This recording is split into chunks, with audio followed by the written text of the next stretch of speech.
तर मित्रांनो बघू शकता तुम्ही, वादळी पाऊस ह्याला म्हणतात, वादळी पाऊस. आणि वादळ तुम्हाला काय असतं ते तुम्हाला मी दाखवतो.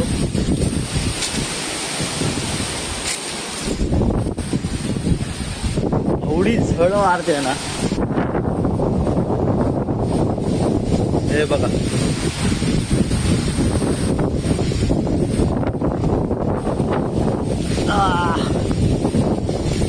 मी अख्खा भिजतोय.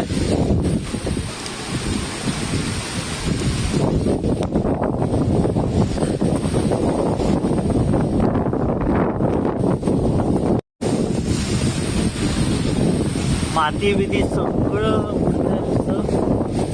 आणि वारा तर बर्फाचा वारा आहे, जबरदस्त. एवढा वारा आहे ना की काय सांगू तुम्हाला आता. प्लस पाऊस आहे, त्याला वादळी पाऊस म्हणतात. ढग सगळे गायब झालेले आहेत. हे बघा वरती जो तुम्हाला दिसतो, ही पूर्ण सह्याद्रीची रेंज आहे. सह्याद्रीची पूर्ण डोंगराची पूर्ण रेंज आपण त्याला म्हणू शकतो. आणि त्याच्यावरती पूर्ण पावसाने कव्हर केलेलं आहे. हे वातावरण आहे मस्तपैकी, हे कोकणातलं वातावरण आहे. तुम्हाला आवडले की नाही हे कमेंट करून मला नक्की सांगा आणि सबस्क्राईब करा माझ्या चॅनलला. थँक्यू.